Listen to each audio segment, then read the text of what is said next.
Hello everyone, आई doctor Pradyumna Sharma और मैं आप सभी का बहुत बहुत स्वागत करता हूं ऑलिव बोर्ड के इस एक्सक्लूसिव सेशन में, जहां पे हम इस बारे में डिस्कशन करने वाले हैं कि अगर आप जेआईबी का एएफएम का पेपर टारगेट कर रहे हैं तो क्या क्या मेन पॉइंट हैं जिन्हें आप इग्नोर कर ही नहीं सकते। मिनिमम ऐसी बातें जो तो कम से कम आपको लेनी ही पड़ेगी अपने नोटिस में, और उनके बारे में आपको सब कुछ जानना ही पड़ेगा। तो हम अकाउंटिंग और फाइनेंस से रिलेटेड सारी इंपॉर्टेंट बातें आज करने वाले हैं। एएफएम के सिलेबस में है वो है बैंक रिकंसिलिएशन स्टेटमेंट। सीधा सीधा इसका जो वेटेज आप पकड़ के चलिए, मिनिमम ये आपको 3 मार्क्स में मिलेगा ही मिलेगा। दूसरा इंपॉर्टेंट टॉपिक है आपका अकाउंटिंग कॉन्सेप्ट्स। तो ये अलग अलग तरीके के अकाउंटिंग कॉन्सेप्ट्स हैं। यहाँ तो सिर्फ मैं टॉपिक से आपको इंट्रोड्यूस करवा रहा हूँ, इसलिए यहाँ डिटेल में बात नहीं करेंगे, लेकिन अकाउंटिंग कॉन्सेप्ट से आपको 2 मार्क्स आएंगे ही आएंगे, इग्नोर नहीं कर सकते आप इसे। रेक्टिफिकेशन ऑफ एरर आपका एक अगला टॉपिक है मॉड्यूल ए में ही।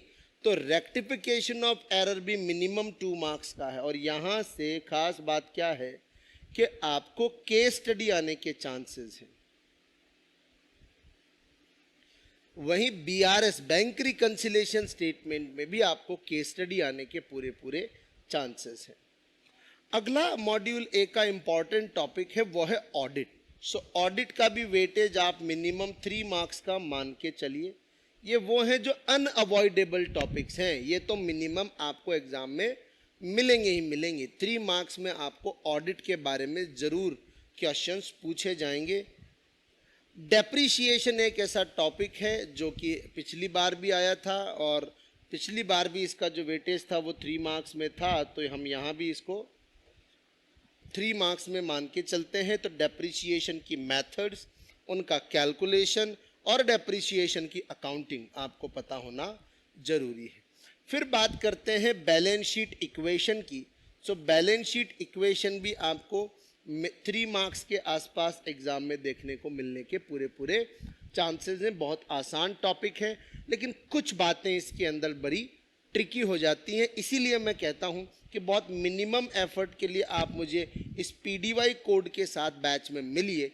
जेआईबी सीआईबी मेगा क्रैकर में आप मिलिए। देखिए, आप लोग बैंकर्स हैं, आप लोगों को बहुत नॉमिनल कॉस्ट है वो 8-9,000 रुपीज़। उस पर भी आप जब पीडीवाई कोड लगाएंगे तो वो बहुत रिड्यूस हो जाएगा। मार्केट में हो सकता है आपको इससे सस्ता भी कुछ मिल जाए, लेकिन मैं गारंटी देता हूँ एएफएम से बेहतर, एएफएम जो मैं आपको प्रोवाइड करवाऊंगा इससे बेहतर आपको कहीं कुछ नहीं मिलेगा। कॉर्पोरेट अकाउंटिंग, कॉर्पोरेट अकाउंटिंग में शेयर्स की अकाउंटिंग, डिबेंचर और प्रेफरेंशियल कैपिटल, इन 3 टॉपिक पर सीधा सीधा 3 to 4 मार्क्स का पोर्शन आपको एग्जाम में देखने को मिलेगा। सो कॉर्पोरेट अकाउंटिंग देखिए, पिछली बार भी मैंने जो कंटेंट और जो मटेरियल बच्चों को पेड बैच में करवाया, 70 मार्क्स का पेपर एज इट इज उसमें से उठ के आया है। एज इट इज लैंग्वेज भी वो की वही थी। इसीलिए मैं आपको गारंटी देता हूं कि आप मुझसे इस बैच में मिलिए और मैं आपको निकाल के लेके जाऊंगा, मेरी गारंटी है आपकी। फिर कैश फ्लो स्टेटमेंट एक टॉपिक है जो आपको करना ही पड़ेगा। अगेन 4 मार्क्स का वेटेज आप इसका मान सकते हैं, 3 to 4 मार्क्स का। देखिए, टॉपिक और भी हैं आपके सिलेबस में, लेकिन मैंने उसमें से जो मोस्ट रेलिवेंट है, जो अनअवॉइडेबल हैं, जो एग्जाम में आने ही आने हैं, वो मैंने निकाले हैं। फिर बैंकिंग कंपनी की अकाउंटिंग में करीब करीब कुछ 17 शेड्यूल्स हैं। उन 17 शेड्यूल्स और कुछ बेसिक बातें जिसमें एनपीए, नॉन परफॉर्मिंग एसेट्स का रिकॉर्ड कीपिंग से रिलेटेड पर्सपेक्टिव है, वो भी आपके एग्ज़ाम के लिए मोस्ट इम्पॉर्टेंट है। अगेन 3 to 4 मार्क्स, और पूरे चांसेस हैं केस स्टडी भी आपसे यहाँ पूछी जा सकती है। रेशो एनालिसिस, नाम से ही पता है आपको कि ये ऐसा टॉपिक है जिससे न्यूमेरिकल आपको गारंटीड मिलेगा एग्ज़ाम के अंदर। तो रेशो एनालिसिस का वेटेज जो है वो अगेन 3 to 4 मार्क्स है, और ये आपको एग्जाम के अंदर जो है ज़रूर देखने को मिलेगा न्यूमेरिकल पर्सपेक्टिव में। YTM गारंटीड है, एग्जाम में आपको 4 मार्क्स में आपको देखने को मिलेगा, और न्यूमेरिकल इसके अंदर आपको ज़रूर आएगा। ये बॉन्ड वैल्यूएशन का टॉपिक है।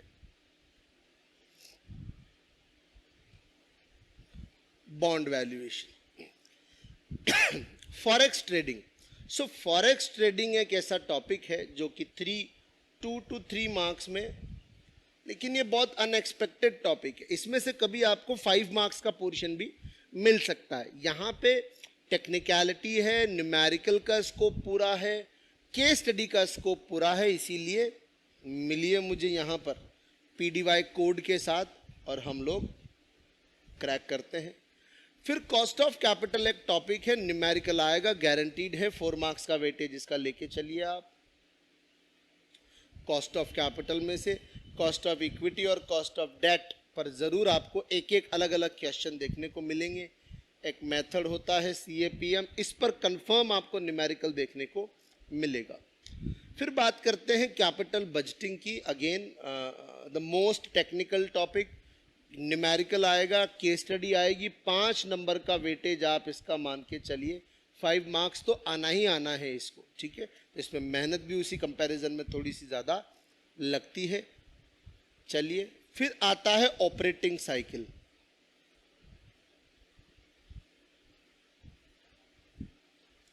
सो ऑपरेटिंग साइकिल का जो आपका टॉपिक है, ये 2 मार्क्स में आपको जरूर देखने को मिलेगा। अगेन अनअवॉइडेबल है, वर्किंग कैपिटल से रिलेटेड ये टॉपिक है, और एग्जाम में जरूर आपको मिलेगा। फिर इनकम टैक्स, तो इनकम टैक्स तो 5 मार्क्स आप मान के चलिए, 5 नंबर का पोर्शन मिनिमम, ये मिनिमम है, 5 मार्क्स मिनिमम आपको इनकम टैक्स से आएगा ही आएगा, और इसमें बहुत क्वांटम है पढ़ने के लिए। इसीलिए मैं बार बार इसी बात पे जोर दे रहा हूँ कि आप YouTube से बहुत लिमिटेड चीज़ें कर सकते हो। अगर आप पेड बैचेज में आते हो तो वहाँ मैं आपको क्रिस्प समरी मैनर में वो क्वालिटी कंटेंट अवेलेबल करवाऊँगा जिससे कि आप मिनिमम एफर्ट में एक सिस्टमेटिक तरीके से रिजल्ट निकाल लेंगे। इसीलिए बोलता हूँ JIB CIB का जो मेगा क्रैकर है वो इस PDY कोड के साथ आप ज्वाइन कीजिए, and you will surely get the benefit out of it. GST again minimum 5 marks है, 5 नंबर मिनिमम आपको मिलना ही मिलना है GST का, goods and service tax. Marginal costing मैं मानता हूं कि 6 to 8 मार्क्स में आपको ये मिलेगा। मोस्ट इंपॉर्टेंट टॉपिक मान के चलता हूं मैं आपके सिलेबस का, मार्जिनल कॉस्टिंग, और बहुत सारे इसमें फॉर्मूले हैं। यहाँ से आपको न्यूमेरिकल और कॉन्सेप्चुअल दोनों तरीके के क्वेश्चंस मिलेंगे। Standard costing again 4 marks, 3 to 4 marks. तो स्टैंडर्ड कॉस्टिंग और फॉर्मूला बेस्ड है पूरा का पूरा।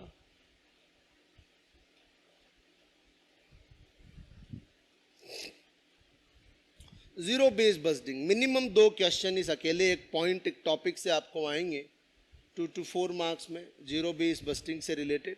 तो इसके लिए भी आप तैयार रहिएगा। देखिए, जब भी मैं बात करता हूँ पेड बैच का, तो पेड बैच का इंपॉर्टेंस समझो आप।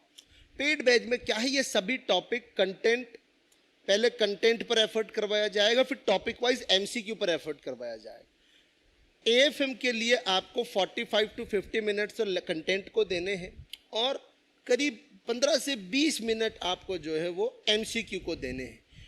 इस एक सिस्टमेटिक प्रोसेस से करीब करीब 60-65 आवर्स के टाइम कमिटमेंट के साथ मैं आपका कमिंग अक्टूबर सेशन के अंदर बहुत इजीली AFM का पेपर 60+ मार्क्स से क्रैक करवा दूंगा। ये मेरी श्योरिटी है कि अगर आप JIB CIB मेगा क्रैकर के थ्रू हमारे साथ जुड़ते हैं तो उसका फ़ायदा आपको ये मिलेगा, हर तरीके का कंटेंट जो भी मैं AFM में अपलोड करूँगा वो एक्सेस आपको पूरा का पूरा मिलेगा। सो आप एक सिस्टम से आप तैयारी करोगे। यूट्यूब पे क्या है, चीज़ें बटी हुई है, स्कैटर्ड है, आपको पता ही नहीं आप किस चीज़ का MCQ सॉल्व कर रहे हो। यहाँ आपको चीज़ें सिस्टमैटिक मैनर में मिलेगी, हम प्लानिंग का काम हमारे ऊपर ले लेंगे, उसमें आपको परेशान होने की ज़रूरत नहीं है। जब तक आप मुझे यहाँ मिलते हैं, आज के लिए इतना ही काफ़ी है। मैं बस कुछ इंपॉर्टेंट टॉपिक आपको बताना चाहता था। Till the next lecture, thank you very much, have a great day, bye bye, thank you.